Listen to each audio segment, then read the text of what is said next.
I pray we'll find your light. Pray we'll find your light And hold it in our heart.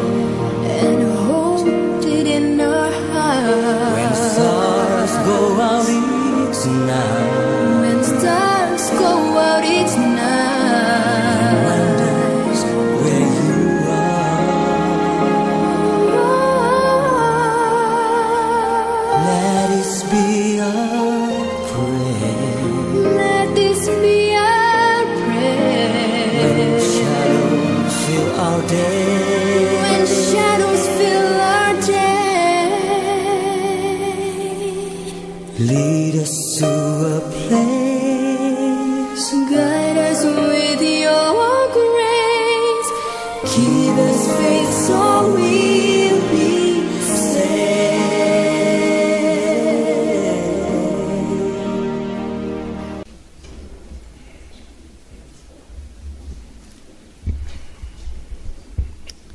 Shalom.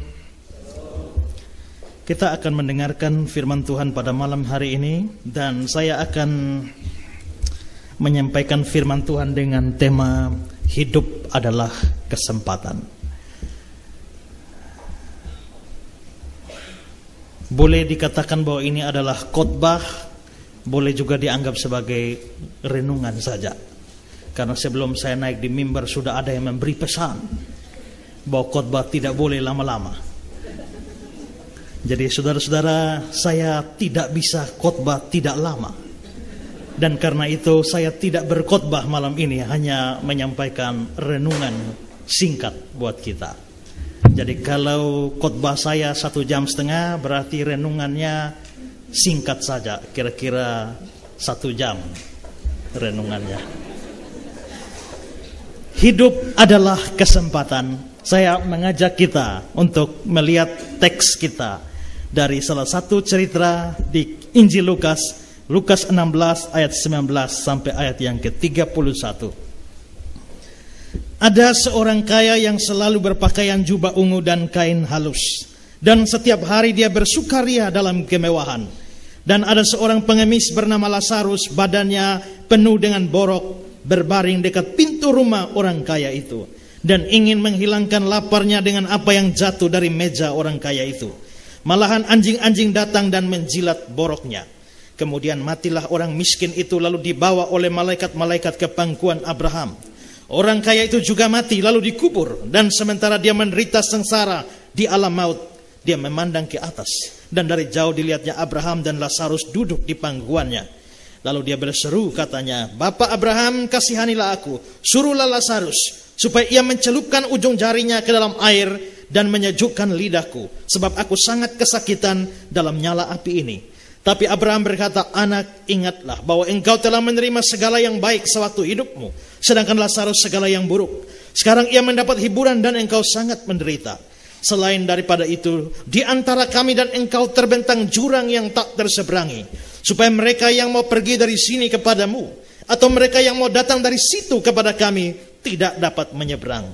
Kata orang itu, "Kalau demikian aku minta kepadamu Bapa, supaya engkau menyuruh dia ke rumah ayahku, sebab masih ada 5 orang saudaraku, supaya ia memperingati mereka dengan sungguh-sungguh, agar mereka jangan masuk kelak ke tempat penderitaan ini." Tetapi kata Abraham, "Ada pada mereka kesaksian Musa dan para nabi. Baiklah mereka mendengar kesaksian itu." Jawab orang itu, "Tidak, Bapak Abraham. Tetapi jika ada seorang yang datang dari antara orang mati pada mereka, mereka akan bertobat." Kata Abraham kepadanya, "Jika mereka tidak mendengarkan kesaksian Musa dan para nabi, mereka tidak juga akan mau diyakinkan sekalipun oleh seorang yang bangkit dari antara orang mati."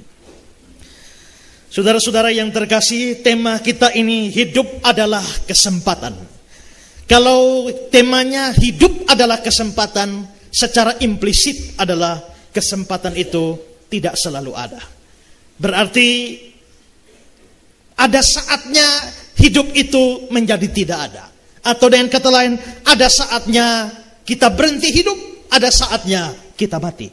Dan saudara-saudara, biasanya kematian datang tidak permisi. Kematian datang tidak minta izin, tidak minta persetujuan. Dia mau datang kapan saja, Termasuk dia datang pada saat-saat yang paling tidak diinginkan, yaitu pada saat Natal maupun Tahun Baru. 31 Desember 2011, yang persis 1 tahun yang lalu, tiba-tiba kami dikejutkan, Pak John Manulangga meninggal. Padahal masih datang ikut kebaktian kunci tahun. Begitu pulang, mati. Mungkin kalau ada tanggal di mana orang tidak suka kematian datang menjemput, itu tanggal 31 Desember atau tanggal 1. Beberapa hari lalu, sekarang Pak Tom dan Ibu Ines tidak ada bersama kita. Karena padahal Pak Tom ketua panitia, tetapi harus pergi ke Manado. Kenapa? Beberapa hari yang lalu, pamannya Ibu Ines meninggal. 30 Desember kemarin, Bapak Ani saya meninggal. Begitu keluar dari gereja, kemarin saya waktu khotbah saya sempat singgung sedikit, saya buat khotbah masih mampir rumah sakit, lalu pulang habis kebaktian, dengar sudah sekarat. Kami segera ke sana.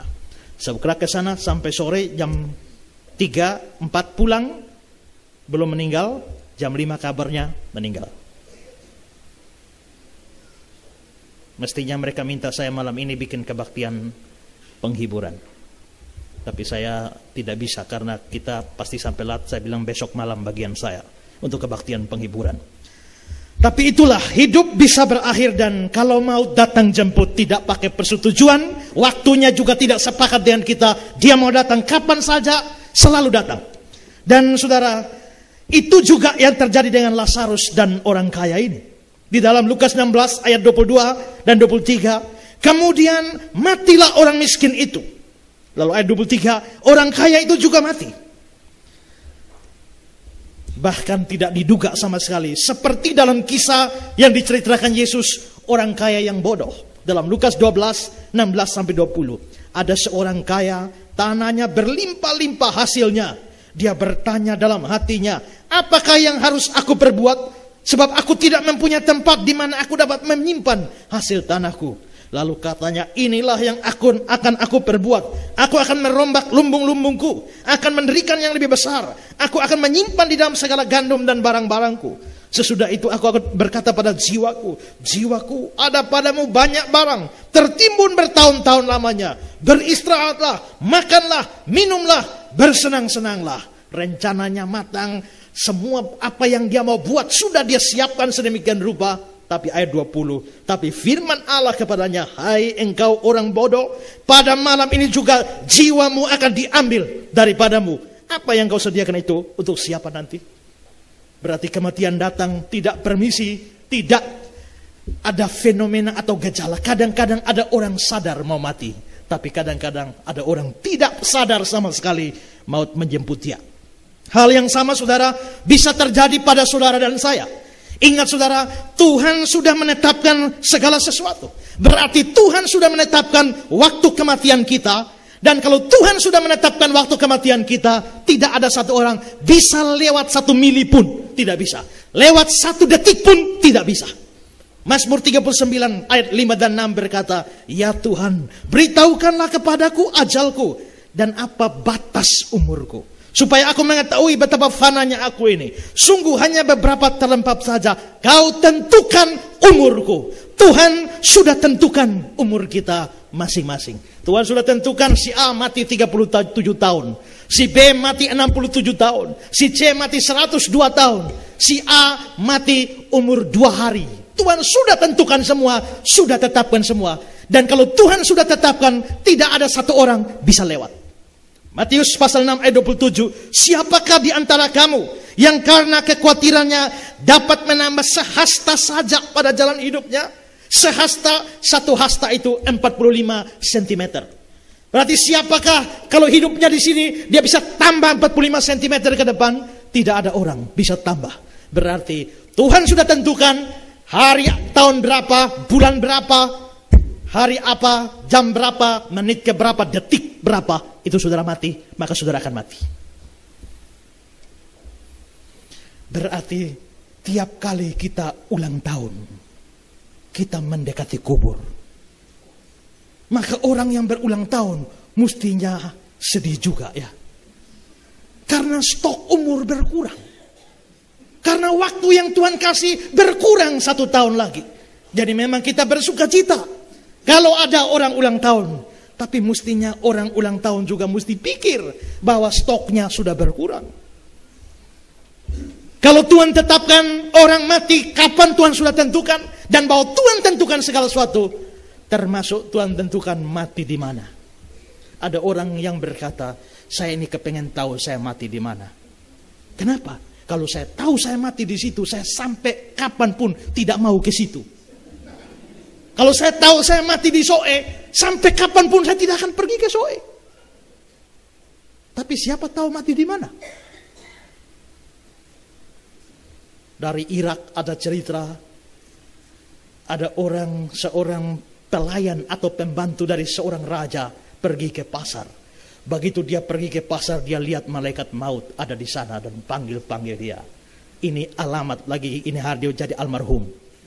Malaikat maut panggil dia, begitu pucat dia lari pulang. Dia lari pulang, rajanya lihat, kenapa aku pucat seperti ini? Dia bilang, Tuanku raja, tadi saya lihat malaikat maut melambai-lambaikan, berarti dia mau mematikan saya hari ini.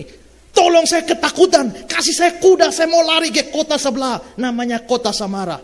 Raja kasihan, kasih dia kuda, lari ke Samara. Begitu dia lari, raja penasaran, kenapa malaikat maut begitu? Raja pergi ke pasar, ketemu malaikat maut. Raja bilang, malaikat maut, kenapa kau menakut-nakuti hambaku? Saya tidak menakut-nakuti dia, tapi kau lambai-lambaikan tangan panggil dia. Tidak, saya tidak ini, saya cuma tanya. Tanya apa? Karena di dalam buku Al-Hayat itu, malam ini saya mesti jemput dia di Samara. Yang saya heran adalah kenapa dia ada di sini. Saya cuma kepengen tanya, kenapa mestinya saya ambil dia di Samara malam ini? Kok dia ada di sini? Saudara, dia lari kemana? Lari ke Samara. Dia lari bukan menghindar kematian. Justru dia yang jemput kematian. Tidak ada orang bisa menghindar. Satu pendeta, saya lupa namanya ya. Ada pendeta dari Non-Bound Sabu. Dalam satu kebaktian dia khotbah. Tengah-tengah khotbah, sementara khotbah jatuh dan mati. Saya baca di koran, satu pilot lagi nyetir pesawat dan putus napas. Untung terselamatkan karena ada kopilotnya. Dan saya pernah baca satu berita, sementara seorang pembalap, sementara balapan, tahu-tahu mati dan jatuh. Jadi bukan jatuh lalu mati, tapi mati lalu jatuh. Bayangkan sementara balap konsentrasi penuh, bisa putus napasnya, hilang nyawanya. Berarti saudara, kematian sama sekali tidak diduga, waktunya, tempatnya. Dan persoalannya adalah, itu bisa berlaku bagi kita, persoalannya adalah kita tidak tahu Tuhan kasih kita sampai berapa. Siapa tahu ada yang ditentukan Tuhan 00 nanti. Kita tidak pernah tahu. Kenapa itu tidak mungkin? Kalau itu bisa terjadi pada orang lain, kenapa tidak bisa terjadi pada saudara? Saudara-saudara, teks kita memperlihatkan setelah mati, eksistensi manusia tidak selesai. Mereka pindah tempat. Matilah Lazarus, matilah orang kaya itu. Tapi cerita ini belum selesai. Ada episode 2. Drama berlanjut.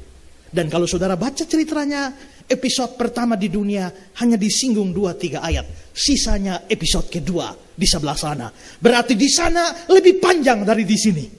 Tapi banyak orang lebih suka di sini daripada di sana. Banyak orang lebih habiskan energi pikir di sini daripada pikir di sana. Padahal di sana lebih panjang daripada di sini. Berarti saudara, kalau kita juga baca dan membandingkan dengan bagian Alkitab yang lain, hidup kalau sudah di sana sudah permanen. Tidak akan ada yang berubah di sana. Termasuk kondisi kita, nasib kita di dalam kekekalan tidak akan berubah. Itu berarti hidup ini penting, karena hidup ini adalah kesempatan. Kesempatan untuk menentukan nasib kekal kita. Hidup adalah kesempatan. Kesempatan untuk apa, saudara? Dari cerita orang kaya dan Lazarus ini, saya melihat ada 3 kesempatan dari hidup itu. Apa kesempatannya? Yang pertama, hidup adalah kesempatan untuk percaya Yesus. Hidup adalah kesempatan untuk percaya Yesus. Kisah kita perlihatkan setelah mati, Lazarus ke surga. Orang kaya itu ke neraka. Mengapa orang kaya itu masuk neraka? Tidak ada secara eksplisit dijelaskan alasannya di sana. Tetapi saudara, dibandingkan dengan teks Alkitab yang lain ditafsirkan bersama-sama, di mana teks Alkitab yang lain berkata orang percaya Yesus masuk surga, orang yang tidak percaya Yesus akan masuk neraka. Kalau begitu harus diartikan, kalau sampai orang kaya ini masuk neraka, itu karena dia tidak percaya Yesus. Dia tidak memanfaatkan waktu hidupnya untuk percaya Yesus. Karena itu saudara, bisa dilihat sebenarnya hidup kita itu adalah kesempatan untuk percaya Yesus. Jikalau saudara tidak memanfaatkan kesempatan hidup ini untuk percaya Yesus, saat kematian menjemput saudara, jangan kaget kalau saudara tahu-tahu rasa panas. Ingat, nasib kekekalan di dalam kekekalan sifatnya permanen. Orang kaya itu masuk neraka, dan sampai neraka dia rasa haus sekali. Dia minta Bapak Abraham, suruh Lazarus kasih 1 tetes. Tapi Lazarus bilang, Abraham bilang apa? Ayat 26. Selain daripada itu, di antara kami dan engkau, kami ini adalah Lazarus dan orang kaya dan Abraham. Di antara kami, itu mereka di surga. Dan engkau itu di neraka, orang kaya itu. Berarti di antara surga dan neraka terbentang jurang yang tak terseberangi. Berarti adalah surga, neraka adalah jurang tidak bisa dilewati. Supaya mereka yang mau pergi dari sini kepadamu, dari surga ke neraka, atau mereka yang mau datang dari situ neraka ke kami ke surga, tidak dapat menyeberang. Berarti kalau sudah masuk surga tidak bisa pindah ke neraka. Kalau sudah masuk neraka tidak bisa pindah ke surga. Ini berarti kondisinya adalah permanen. Karena itu, kalau saudara ada orang masuk neraka kepengen pergi ke surga, tidak bisa. Begitu juga kalau ada orang sudah masuk surga, tapi cukup gila untuk mau ke neraka, juga tidak bisa. Kondisinya permanen di sana, tidak bisa diubah, tidak ada mutasi-mutasian. Tidak peduli eselon 1, 2, 3, tetap tidak bisa dimutasi lagi. Ada banyak orang tidak menyadari hal ini. Dan karena itu mereka menghabiskan seluruh hidupnya untuk foya-foya, untuk senang-senang, menghabiskan seluruh hidupnya untuk memuaskan hawa nafsunya, menghabiskan seluruh hidupnya untuk cari uang, untuk kumpulkan kekayaan dan sebagainya. Saudara, tetapi kalau kematian itu datang, memastikan dan mempermanenkan hidup kita di neraka. Kiranya kita tidak seperti itu. Hidup ini adalah kesempatan percaya Yesus. Ingat, setelah mati nanti, apakah orang masih bisa atau orang masih bisa mau percaya Yesus? Seandainya bisa, seandainya orang kan mati tidak hilang kesadaran. Orang mati masih sadar. Kalau Advent mengatakan atau teorinya adalah sleep of the soul, mereka mempercayai orang mati hilang kesadaran, tidur lama, sampai kapan Tuhan Yesus datang kembali kedua, baru sadar. Itu doktrinnya Advent. Tetapi kitab suci tidak memperlihatkan demikian. Begitu mati, orang kaya itu ada di neraka, dia begitu aktif. Pikirannya masih jalan, ingatannya masih tajam. Karena itu dia masih ingat ada 5 orang saudaraku. Dia lihat ke atas, dia tahu, dia lihat, oh ada Lazarus. Dia masih hafal Lazarus. Dia lihat, oh ada Bapak Abraham, dia tahu Bapak Abraham. Berarti pikiran orang yang sudah mati itu masih aktif. Nah sekarang, bisakah orang yang sudah mati itu kepengen percaya Yesus? Saya tidak tahu bisa atau tidak. Mungkin bisa. Tapi kalaupun bisa, dan ada orang mati mau percaya Yesus, kesempatan sudah ditutup. Saudara perhatikan 2 Korintus 5 ayat 10. Sebab kita semua harus menghadap takhta pengadilan Kristus, supaya setiap orang memperoleh apa yang patut diterimanya sesuai dengan yang dilakukannya dalam hidupnya ini. Perhatikan saudara, penentuan di dalam pengadilan Kristus itu sesuai dengan apa yang dilakukannya di dalam hidup ini. Kata-kata di dalam hidup ini dalam Alkitab bahasa Inggris King James diterjemahkan in his body, dalam tubuhnya. Dalam RSV, NIV dan New American Standard Bible, in the body, di dalam tubuh. Kata bahasa Yunaninya soma, dan memang soma itu artinya tubuh. Jadi ayat ini jelas mengatakan bahwa di dalam pengadilan Tuhan nanti yang diperhitungkan hanya apa yang dilakukan orang di dalam tubuh, yakni selama dia masih hidup. Seandainya ada orang yang sudah mati bisa percaya Yesus, itu tidak dihitung lagi. Seandainya ada orang mati bisa berbuat baik untuk sesama orang mati. Ada roh orang mati bisa berbuat sesuatu untuk sesama orang mati, tidak dihitung lagi. Yang dihitung adalah selama orang itu di dalam tubuh, artinya hidup. Karena itu saudara, begitu saudara menghembuskan nafas terakhir, selesai. Nasib kekal ditentukan terakhir. Begitu nafas terakhir saudara lepas, itu sudah selesai. Setelah saudara mati, mau buat apapun tidak akan dihitung sama sekali. Ini sama dengan saudara mau ujian. Begitu sekolah bilang mau ujian, belajarnya kapan? Sebelum ujian, bukan? Kalau ujiannya tanggal 10, baru tanggal 15 saudara belajar mati-matian. Diperhitungkan atau tidak? Tidak. Kalau ujiannya tanggal 10, semua yang diperhitungkan adalah masa belajar saudara sebelum tanggal 10. Kalau sudah tanggal 10, lalu mulai tanggal 11 sampai tanggal 20, saudara belajar giat, tidak dihitung sama sekali. Begitu juga yang menentukan nasib kekal adalah dalam tubuh. Begitu di luar tubuh atau keluar dari tubuh, sama sekali tidak dihitung. Dibuat apapun tidak dihitung sama sekali. Jadi seandainya ada penginjilan bagi orang mati, seandainya orang mati bisa diinjili, seperti ajarannya Joachim Huang dan juga Andreas Samudra, dua orang itu mengajar menginjili orang mati. Mereka percaya orang mati bisa diinjili. Mereka percaya ada roh gentayangan. Karena itu misalnya Pak Mingus meninggal, tidak percaya Yesus, ini masuk neraka. Tapi siapa tahu anaknya Pak Mingus ini kerasukan. Begitu kerasukan, suaranya suara Pak Mingus, berarti itu Pak Mingus yang menyusup masuk dalam anaknya.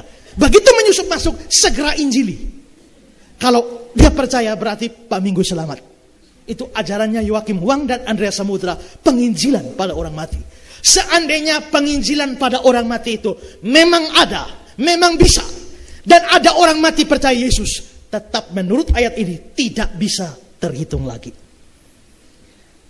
Karena itu saudara, masa belajar kita itu di sini, sekarang, dan masa belajar berakhir setelah saudara hembuskan nafas terakhir. Setelah itu tidak hitung sama sekali. Karena itu saudara, hidup ini adalah kesempatan. Kesempatan untuk apa? Percaya Yesus. Banyak firman Tuhan itu bagus dan indah, tapi seringkali setan pakai ayat firman Tuhan memutarbalikan.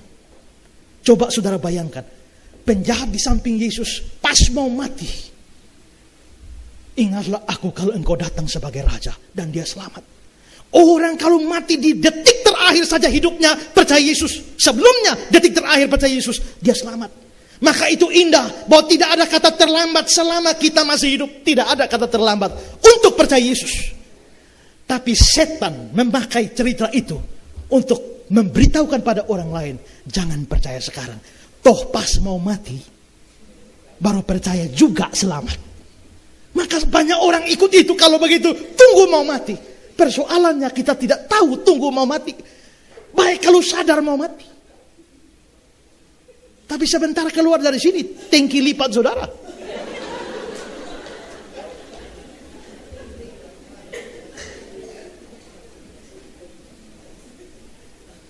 Saya baca rekor di internet, rekor orang mati konyol di dunia. Ada 10 orang. Nomor 1 adalah seorang bapak hanya keluar dari rumah dan di halamannya, tahu-tahu ada sebuah benda jatuh dari langit. hantam kepalanya dan mati. Tanpa dia tahu apa yang membuat dia mati. Setelah diselidiki saudara, ternyata seekor elang tangkap kura-kura di laut. Dan dia bawa terbang kura-kura ini tinggi di langit. Tapi dia tidak kuat pegang kura-kuranya. Terpaksa elangnya lepas. Begitu lepas, pas bayi tua keluar dari rumah, hantam di kepala dan mati. Karena itu saudara, kita tidak pernah tahu. Hidup adalah kesempatan. Untuk apa? Untuk percaya Yesus. Kedua, hidup adalah kesempatan untuk berbuat baik kepada orang lain. Saudara, kita lihat orang kaya ini mempunyai kekayaan yang luar biasa. Ayat 19. Ada seorang kaya yang selalu berpakaian jubah ungu dan kain halus. Dan setiap hari bersukaria di dalam kemewahan. Mungkin kalau saudara pakai baju ungu hari ini, itu tidak terlalu spesial. Orang lihat saudara pakai baju ungu itu biasa. Kita pergi ke toko juga dapat banyak baju ungu. Tapi lain ceritanya zaman dulu. Kain ungu itu adalah kain atau pakaian kain yang sangat mahal. Makanya ada Lydia, seorang penjual kain ungu dari Tiatira. Dia menjadi seorang yang sangat kaya. Kain ungu hanya biasa dipakai di kalangan raja. Makanya ketika Yesus mau diolok-olok sebagai raja, mereka mengambil jubah ungu untuk dia. Lalu taruh mahkota duri. Mau mengolok-olok dia, ini kamu raja ya, kasih jauh jubah ungu, pukul dia. Jadi ungu itu untuk raja-raja. Juga kain ungu itu untuk kalangan imam. Jadi tidak sembarang orang pakai pakaian ungu, mahal harganya. Tetapi orang ini dikatakan selalu berpakaian jubah ungu. Bayangkan, selalu. Bukan satu baju dipakai selalu, bukan. Dia pasti punya banyak stok. Ya. Setiap hari bersukaria dalam kemewahan. Kelihatannya makan enak, pesta terus. Sampai ada penafsir yang bilang begini, apa dosa orang kaya ini? Dosanya bukan karena dia mau pesta. Dosanya karena tiap hari bersukaria, tiap hari pesta. Dalam tradisi orang Yahudi, hari Sabat tidak boleh bikin apa-apa. Berarti dia pesta terus hari Sabat. Sampai lupa hari Tuhan. Nah, saudara-saudara, tapi kondisinya kontras dengan Lazarus. Ayat 21. Dan ada seorang pengemis bernama Lazarus, badannya penuh dengan borok, berbaring dekat pintu rumah orang kaya itu. Ingin menghilangkan laparnya dengan apa yang jatuh dari meja orang kaya itu. Malahan anjing-anjing datang dan menjilati boroknya. Lazarus ini tidak sehat. Kenapa? Karena dia mengidap penyakit borok. Ada kemungkinan dia pincang juga. Karena dia hanya berbaring. Lebih tepatnya dibaringkan. Dia kekurangan bahkan tidak punya makanan. Sehingga mesti mengemis di rumah orang kaya itu. Dia kelaparan dan kekurangan makan. Sampai-sampai tidak punya kekuatan untuk mengusir anjing-anjing yang menjilati boroknya. Bayangkan itu tidak enak. Saudara punya luka, lalu diganggu lalat. Cuma lalat, saudara bayangkan. Tapi kalau saudara punya luka, anjing datang jatuh dan tidak bisa bikin apa-apa. Ini sukar sekali, ini sulit sekali. Kelihatannya saking laparnya Lazarus tidak punya kemampuan untuk usir anjing. Dan kelihatannya dia tidak punya tempat tinggal. Karena itu dia berbaring di dekat rumah orang kaya itu. Dan mungkin karena penyakitnya menjijikan, di rumahnya sendiri, rumah keluarganya tidak terima dia. Melihat kondisi ini, kondisi orang kaya ini, kondisi Lazarus ini, jelas orang kaya ini sangat mampu untuk tolong Lazarus. Sayangnya dia tidak lakukan itu. Apakah orang kaya ini jahat? Tidak. Kalau dia jahat, dia akan usir Lazarus. Bayangkan di rumah saudara ada pengemis yang borok-borokan seperti itu, berbaring dekat pintu rumah saudara. Apa yang saudara lakukan? Mungkin saudara usir dia. Tapi orang kaya ini tidak jahat. Karena itu dia biarkan di situ. Tapi biarpun dia tidak jahat, dia tidak baik juga. Karena kalau dia baik, mestinya kasih makan dong. Berobat, beli obat untuk dia. Dia tidak jahat, tapi juga tidak baik. Jadi tidak jahat, tidak selamanya, tidak otomatis baik. Kalau saudara hanya tidak jahat, jangan puas. Saudara harus puas sampai saudara baik. Jangan bilang, yang penting kan saya tidak curi, yang penting saya tidak fitnah, yang penting saya tidak maki. Jadi saya orang baik. Tidak, itu hanya membuktikan saudara bukan orang jahat. Tapi saudara belum jadi orang baik. Nah, orang kaya ini, dia bukan orang jahat, tapi dia bukan orang baik. Seandainya dia baik, dia bisa lakukan sesuatu untuk meringankan penderitaan Lazarus. Sehingga akhirnya Lazarus mati dalam kemiskinan. Sekarang ketika ada di neraka, orang kaya itu minta, Bapak Abraham, suruhlah Lazarus. Waktu saya renungkan bagian ini tadi sore, saya bilang, ini dasar orang kaya suka perintah. Di bumi suka perintah, sudah masuk neraka masih suka perintah lagi. Suruhlah Lazarus. Tapi apa jawab Abraham? Ayat 25. Anak, ingatlah bahwa engkau telah menerima segala yang baik, harta kekayaan yang baik sewaktu hidupmu. Sedangkan Lazarus segala yang buruk, sakit, penyakit, kemiskinan, penderitaan dan sebagainya. Sekarang dia mendapat hiburan dan engkau sangat menderita. Ini alasan pertama diberikan oleh Abraham untuk tolak permintaan orang kaya ini. Orang kaya minta minum tapi tidak diberi minum. Padahal waktu dulu dia berlimpah ruah dengan minuman dan makanan. Orang kaya ini menderita dengan hebat di neraka. Pertama-tama karena dia tidak percaya Yesus, tapi juga dia tidak melakukan sesuatu untuk menolong sesamanya. Perhatikan, saya tidak berkata orang ini masuk neraka karena tidak tolong Lazarus. Kalau saya berkata begitu, itu sesat. Selamat karena berbuat baik. Yang mau saya katakan adalah orang kaya ini sudah tidak percaya Yesus lagi, juga masih tidak baik. Orang yang baik saja tidak percaya Yesus masih masuk neraka. Apalagi orang yang tidak percaya Yesus juga tidak baik. Itu masuk neraka lebih panas.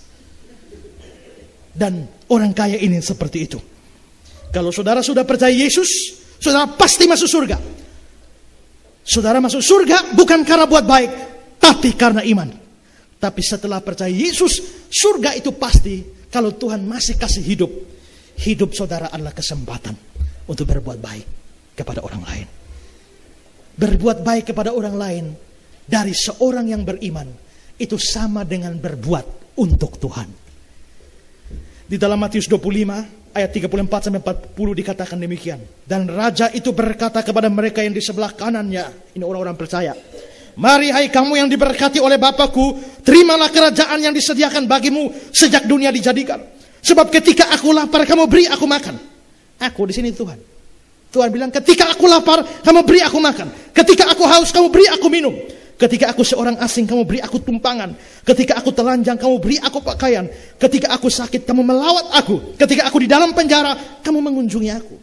Maka orang-orang benar itu menjawab dia, katanya Tuhan, bila manakah kami melihat engkau lapar dan memberi engkau makan? Kapan kami lihat Tuhan lapar dan kasih makan? Atau telanjang dan kami beri engkau pakaian? Bila mana kami melihat engkau sakit dan dalam penjara dan kami mengunjungi engkau? Dan raja itu akan menjawab mereka, aku berkata kepadamu, sesungguhnya segala sesuatu yang kamu lakukan untuk salah seorang dari saudaraku yang paling hina ini, kamu melakukannya untuk aku. Berarti semua perbuatan baik saudara untuk orang-orang miskin, untuk orang-orang susah, untuk orang sengsara dan lain sebagainya, saudara sementara berbuat untuk Tuhan. Tapi syarat pertama, percaya Yesus dulu. Kalau tidak percaya Yesus, tolong orang baik 1000 pun tetap neraka. Tapi kalau sudah percaya Yesus, saudara tolong orang, bantu orang, saudara lakukan untuk Tuhan. Bandingkan dengan Amsal 14 ayat 31. Siapa menindas orang lemah, menghina penciptanya. Tapi siapa menaruh belas kasihan kepada orang miskin, memuliakan dia. Kita memuliakan Tuhan bukan hanya ketika kita nyanyi. Kita memuliakan Tuhan bukan hanya ketika kita menyembah dia. Kita memuliakan Tuhan dengan cara kita peduli dengan orang-orang susah. Kita memuliakan Tuhan dengan cara kita memperhatikan orang-orang yang butuh pertolongan. Orang-orang sengsara, orang-orang miskin yang ada di sekitar kita. Dan Tuhan juga berjanji, semua orang yang berbuat baik pada orang miskin tidak pernah kehilangan upahnya. Hidup adalah kesempatan. Kesempatan untuk apa? Kesempatan untuk berbuat baik pada orang lain. Pertama, saudara mesti percaya Yesus. Kalau sudah percaya Yesus tapi belum mati, berarti masih ada hidup. Hidup itu pakai untuk berbuat baik untuk orang lain. Itu sama dengan memuliakan Tuhan. Ketiga, terakhir, hidup adalah kesempatan untuk memberitakan Injil. Orang kaya itu ada dalam neraka, begitu sengsara di neraka. Dan dari neraka, pikirannya masih jalan, aduh, saya sengsara di sini, tapi masih ada 5 saudara saya yang belum mati. Mereka masih di dunia. Tapi dia tahu mereka belum percaya juga. Lalu tiba-tiba dia rasa 5 saudara saya tidak boleh nyusul saya ke sini. Mereka harus pergi ke surga, jangan ke neraka. Lalu dia suruh lagi-lagi perintah. Lukas 16, 27, 28. Kata orang itu, kalau demikian aku minta kepada Bapa supaya engkau menyuruh dia ke rumahku. Suruh Lazarus ke rumah ayahku. Jadi orang sudah mati disuruh untuk keluar. Sebab masih ada 5 orang saudaraku. Supaya ia memperingati mereka dengan sungguh-sungguh. Agar mereka jangan masuk kelak ke tempat penderitaan ini. Berarti orang kaya ini sekarang punya beban penginjilan. Tapi sayangnya dia baru punya beban penginjilan setelah mati. Kenapa dulu waktu hidup tidak percaya Yesus? Kenapa dulu waktu hidup tidak tolong Lazarus? Kenapa dulu waktu hidup tidak ingat saudara-saudara yang belum percaya? Bagaimana dia mau ingat saudara yang belum percaya? Dia sendiri tidak percaya. Berarti dia membuang kesempatan di dalam hidupnya untuk beritakan Injil. Sudah almarhum baru kepengen menginjili orang. Tidak tanggung-tanggung beban penginjilan. Suruh Lazarus keluar. Minta mujizat besar. Saudara baca cerita itu, Abraham bilang tidak. Ada pada mereka kesaksian Musa dan para nabi. Ada kitab suci. Biar mereka belajar sendiri. Tapi orang kaya bilang, tidak Bapak Abraham. Kalau ada orang mati bangkit, pasti mereka percaya. Tapi Abraham bilang tidak. Kalau mereka tidak percaya kesaksian Musa dan para nabi, tidak percaya firman Tuhan, mereka juga tidak akan percaya kalau ada orang mati bangkit. Perhatikan saudara, suara dari surga suruh orang percaya pakai firman. Tapi suara dari neraka suruh orang percaya pakai mujizat. Hari ini orang lebih suka mujizat daripada firman Tuhan.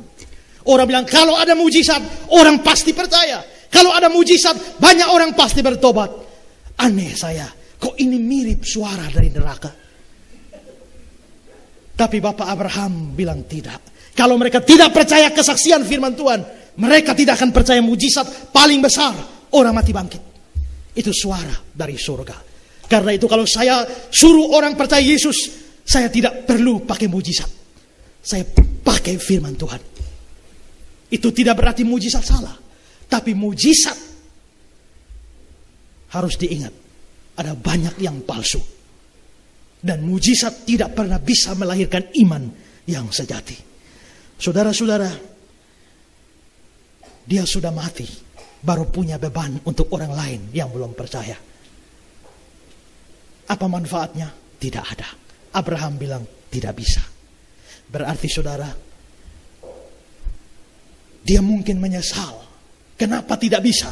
Seandainya dulu waktu dia masih hidup, dia percaya Yesus dan beritakan Injil, mungkin seluruh keluarganya tidak akan binasa. Hidup ini kesempatan.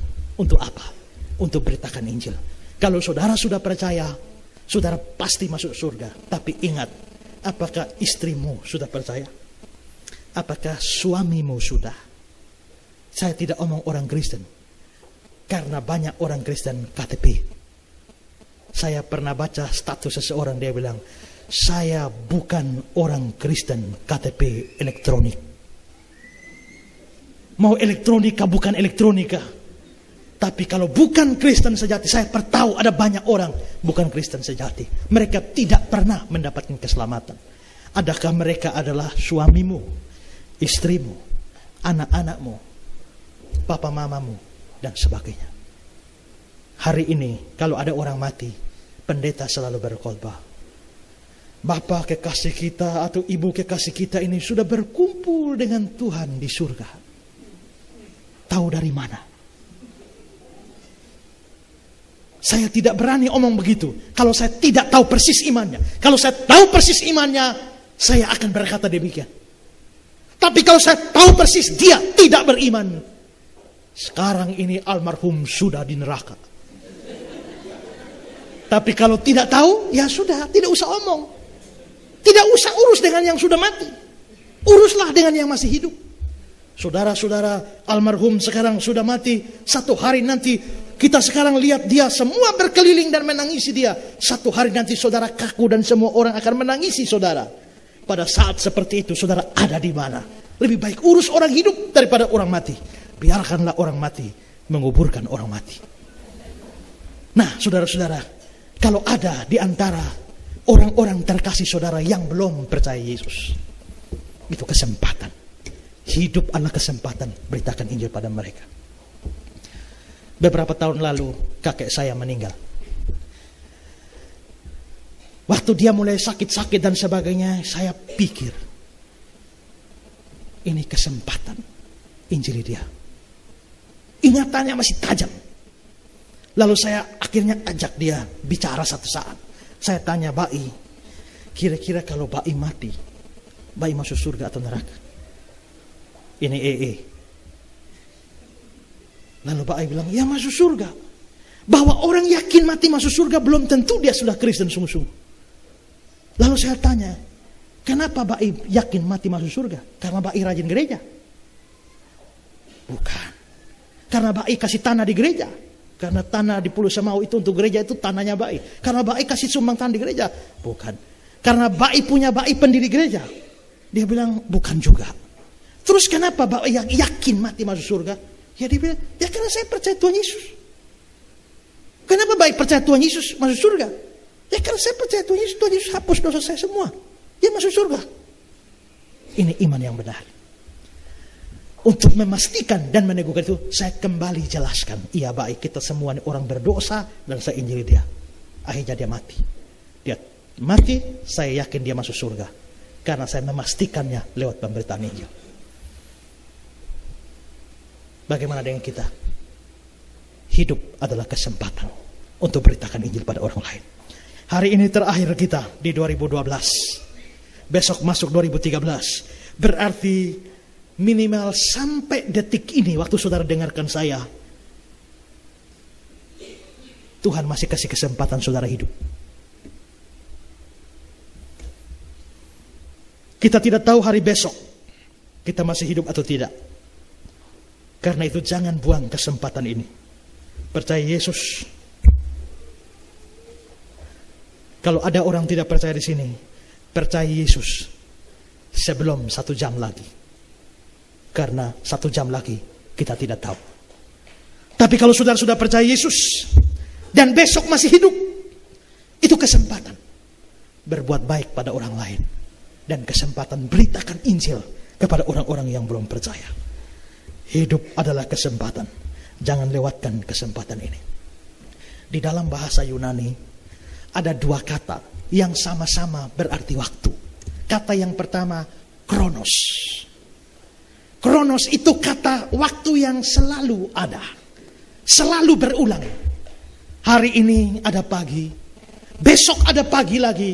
Lusa ada pagi lagi. Itu namanya kronos. Dari kronos itu lahirlah kata kronologi. Selalu ada. Saya pernah lihat stiker di salah satu mikrolet. Hari ini bayar, besok gratis. Waktu saudara naik mikrolet, turun dia kasih tunjuk. Itu hari ini bayar, besok gratis. Betul ya? Hari ini bayar, besok gratis ya. Kalau besok tidak gratis, ya tumbuk lu mulut. Ya, iya. Iya. Besok mau naik lagi, turun bayar. Loh kemarin sudah bayar. Lah Pak baca ini, hari ini bayar. Kan Pak bayar kemarin, bukan hari ini. Hari ini bayar, besok baru gratis. Berarti hari ini itu kapan? Hari ini itu adalah hari ini.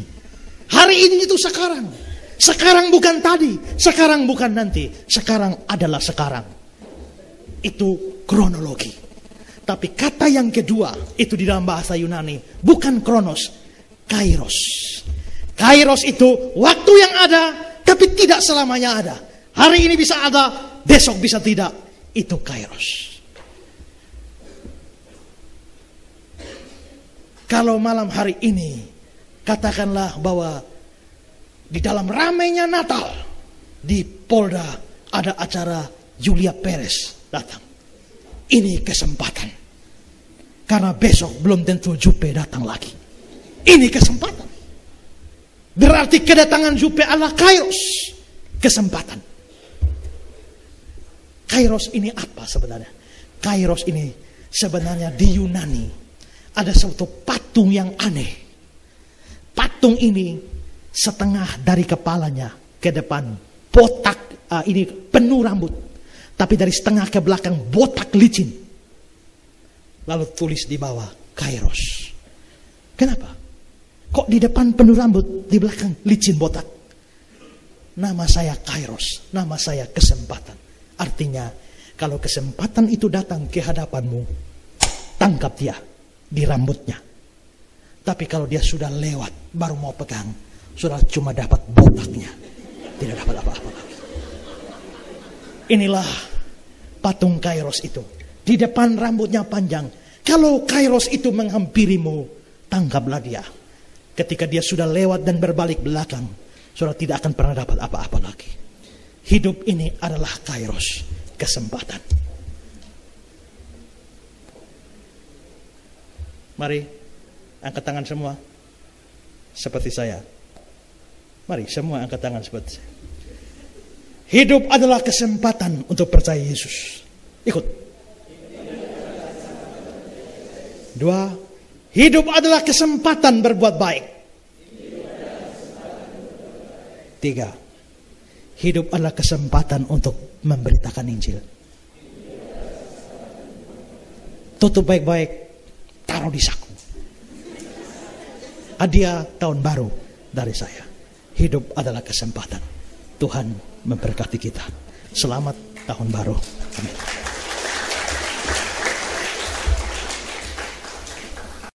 Lead us to a place, Guide us with your grace.